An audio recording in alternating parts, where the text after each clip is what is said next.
ನಮಸ್ಕಾರ, ಶುಭ ಸಂಜೆ ಪ್ರೀತಿಯ ವೀಕ್ಷಕರೆಲ್ಲರಿಗೂ ಸಂಕಲ್ಪ ಸುದ್ದಿ ವಿಶೇಷ ಕಾರ್ಯಕ್ರಮಕ್ಕೆ ಆತ್ಮೀಯ ಸ್ವಾಗತ ಹೇಳ್ತಾ ಇರೋದು ನಾನು ಅನುಷಾ. ಪ್ರತಿನಿತ್ಯ ಕೂಡ ನಿಮಗೆ ಹಲವಾರು ವಿಚಾರಗಳ ಬಗ್ಗೆ ಮಾಹಿತಿಯನ್ನು ಮಾರ್ಗದರ್ಶನ ನೀಡೋದಕ್ಕೆ ಇವತ್ತಿನ ಕಾರ್ಯಕ್ರಮದಲ್ಲಿ ಕೂಡ ನಮ್ಮ ಜೊತೆಲಿದ್ದಾರೆ ಸ್ಪಿರಿಚುವಲ್ ಗುರು ಡಾಕ್ಟರ್ ವಿಷ್ಣುದತ್ತ ಗುರೂಜಿಯವರು. ಗುರುಗಳನ್ನ ಕಾರ್ಯಕ್ರಮಕ್ಕೆ ಬರ್ಮಾಡ್ಕೊಳ್ಳೋಣ. ನಮಸ್ತೆ ಗುರುಗಳೇ, ಕಾರ್ಯಕ್ರಮಕ್ಕೆ ಭಕ್ತಿಯ ಸ್ವಾಗತ. ಗುರುಗಳೇ, ಸಾಕಷ್ಟು ಜನ ಕೆಲವೊಮ್ಮೆ ಹೇಳ್ತಾ ಇರ್ತಾರೆ, ಏನೇನೋ ಪರಿಹಾರಗಳು ನಾವೆಲ್ಲ ಮಾಡ್ಕೊಂಡಿದ್ದೀವಿ, ಆದರೂ ಕೂಡ ನಮ್ಮ ಕಷ್ಟ ಪರಿಹಾರನೇ ಆಗ್ತಾ ಇಲ್ಲ, ಈ ಕಷ್ಟ ಅನ್ನೋದು ಹುಡ್ಕೊಂಡು ನನ್ನ ಹತ್ರನೇ ಬರ್ತಾ ಇದೆ ಅಂತ ಕೂಡ ಹೇಳ್ತಿರ್ತಾರೆ. ಅವ್ರಿಗಿರುವಂಥ ಕಷ್ಟಗಳು ಪರಿಹಾರ ಆಗಬೇಕು, ಸೊ ಎಲ್ಲೋ ಒಂದು ಕಡೆ ನೆಮ್ಮದಿಯ ಜೀವನವನ್ನು ಅವ್ರು ಸಾಗಿಸಬೇಕು ಅಂತಂದರೆ ಏನಾದರೂ ದಾನಗಳನ್ನ ನೀಡೋದ್ರಿಂದ ಅವ್ರಿಗೆ ಕಷ್ಟಗಳು ಪರಿಹಾರ ಮಾಡ್ಕೊಳ್ಳೋಕ್ಕೆ ಸಹಾಯ ಆಗುತ್ತಾ, ಅಥವಾ ಯಾವೊಂದು ತಂತ್ರನ ರೆಮಿಡಿ ಫಾಲೋ ಮಾಡಬೇಕು? ಇವತ್ತಿನ ವಿಡಿಯೋದಲ್ಲಿ ದಯವಿಟ್ಟು ತಿಳಿಸ್ಕೊಡಿ ಗುರುಗಳೇ. ಓಂ ವಿಶ್ವಸ್ಮೈ ನಮಃ. ಪ್ರೀತಿಯ ಬಂಧುಗಳೇ, ಇಲ್ಲಿ ದಾನಗಳಲ್ಲಿ ಮಹತ್ತರವಾಗಿರೋ ಪಾತ್ರ ಹೇಳಿದ್ದಾನೆ. ಹಸಿವು ಆದವನಿಗೆ ಅನ್ನವನ್ನು ಕೊಡು ಅಂತ ಹೇಳಿದ್ದಾನೆ. ಹಸಿವೇ ಇಲ್ಲ, ಅವನು ನೀವೇನು ಬಲವಂತ ಮಾಡಿದ್ರೂ ಊಟ ಮಾಡಲ್ಲ, ಮಾಡಿದರೂ ನೇಮಕ ಅವಸ್ಥೆಗೆ ಅಷ್ಟೇ ಇರುತ್ತೆ. ಅದು ಬಿಟ್ಟರೆ ಬೇರೆ ನೀವು ಸುಮ್ಮನೆ ಬಲವಂತ ಮಾಡ್ತಾನೆ ಅಂತ ಅಷ್ಟು ಊಟ ಮಾಡ್ತಾನೆ. ತುಂಬ ಹಸಿವಾಗಿದೆ, ತುಂಬ ಒದ್ದಾಟ ಬಳಲಿದ್ದಾನೆ ಬಹಳ, ಅಂಥವನಿಗೆ ನೀವು ಅನ್ನವನ್ನು ಕೊಟ್ಟರೆ ಅದು ಸ್ವೀಕೃತಿ ಆಗತ್ತೆ, ನಿಮ್ಮ ಬದುಕಿಗೊಂದು ಆಕೃತಿ ಆಗತ್ತೆಯಪ್ಪ ಅದು.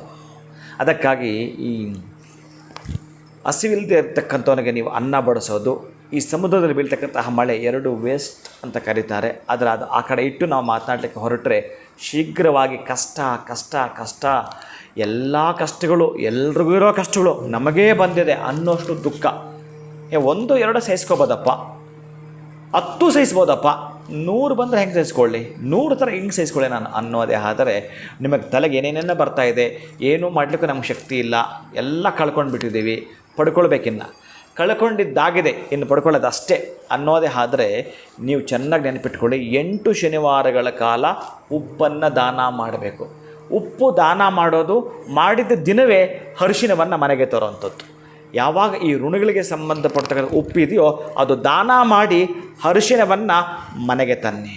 ಮನೆಗೆ ತಂದು ಕೂಡಲೇ ಆ ಒಂದು ಅರಿಶಿನದಲ್ಲಿ ಹಾಲು, 1 ಡ್ರಾಪ್ ಹಾಲು ಹಾಕಿ ದೇವ್ರ ಮನೆ ಇಟ್ಬಿಡಪ್ಪ, ಇಷ್ಟು ಸಾಕು ನಿಮ್ಮ ಕಷ್ಟಗಳು ಕರಗಿ ಹೋಗಲಿಕ್ಕೆ, ಮಂಜುಗಡ್ಡೆ ಹಾಗೆ ಕರಗಲಿಕ್ಕೆ.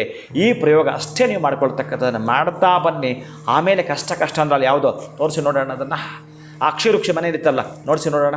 ಹಾಗೆ ನಾನು ಯಾಕಿದನ್ನು ಹೇಳ್ತೀನಿ ಅಂತಂದರೆ, ಅನುಭವ ವೇದ್ಯವಾಗಿರ್ತಕ್ಕಂತಹದ್ದು ಈ ಉಪ್ಪಿಗೆ ಸಂಬಂಧಪಟ್ಟಾಗ ಅವೆಲ್ಲವನ್ನೂ ಕೂಡ ನೆಗೆಟಿವ್ ನಾವು ಕೊಡ್ತಾ ಮತ್ತೊಂದನ್ನು ಪಡ್ಕೊಳ್ತೀವಿ ಅಂತಂದರೆ, ಯಾವಾಗಲೂ ಅಷ್ಟೇ ಋಣಗಳು ನಮಗೆ ಇತ್ತು ಅಂತಂದರೆ ನಿಧಾನಕ್ಕೆ ಅದನ್ನು ಕಳ್ಕೊಳ್ತಕ್ಕಂತಹ ಬುದ್ಧಿವಂತಿಕೆಯನ್ನು ಭಗವಂತ ನಿಮಗೆ ದಯಪಾಲಿಸ್ತಾನೆ.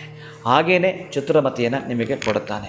ಅಂದರೆ ಏನು ಅಂತಂದರೆ, ಆ ಸಮಸ್ಯೆಯಿಂದ ಹೊರಗೆ ಬರಲಿಕ್ಕೆ ಭಗವಂತನವನು ಆ ಅರಿಶಿನ ಮುಖಾಂತರ ಒಂದು ಅದೃಷ್ಟದಕ್ಕೆಯನ್ನು ನಿಮಗೆ ಕೊಡುತ್ತಾನೆ. ಖಂಡಿತ ಗುರುಗಳೇ. ಸೊ ಎಲ್ಲೋ ಒಂದು ಕಡೆ ಉಪ್ಪನ್ನು ನಾವು ಯಾವ ರೀತಿ ದಾನವನ್ನಾಗಿ ಮಾಡಬೇಕು, ಅದೇ ದಿನ ನಾವು ಅರಿಶಿನವನ್ನು ತರಬೇಕು ಅಂತ ತಿಳಿಸ್ಕೊಟ್ರಿ. ಸಮಯದ ಅಭಾವ ಕಡಿಮೆ ಇರುತ್ತೆ, ಆ ಒಂದು ಸಮಯದಲ್ಲೇ ಅಚ್ಚುಕಟ್ಟಾಗಿರುವಂಥ ರೆಮಿಡಿಯನ್ನು ತಿಳಿಸ್ಕೊಟ್ಟಿದ್ದೀರಾ. ಪ್ರತಿಯೊಬ್ಬರಿಗೂ ಕೂಡ ಒಳಿತನ್ನು ಕಾಣಲಿ ಅಂತ ಬಹಳ ಧನ್ಯವಾದಗಳು ತಮಗೆ. ನಮಸ್ಕಾರ. ಹರೇ ಶ್ರೀನಿವಾಸ. ಇನ್ನು ಗುರುಗಳು ತಿಳಿಸಿರುವಂಥ ಈ ರೆಮಿಡಿಯನ್ನು ಫಾಲೋ ಮಾಡಿ ಅಂತ ಹೇಳ್ತಾ ಇವತ್ತಿನ ವಿಡಿಯೋನ ಮುಗಿಸುವಂಥ ಸಮಯ ಆಗಿದೆ. ನಮಸ್ಕಾರ.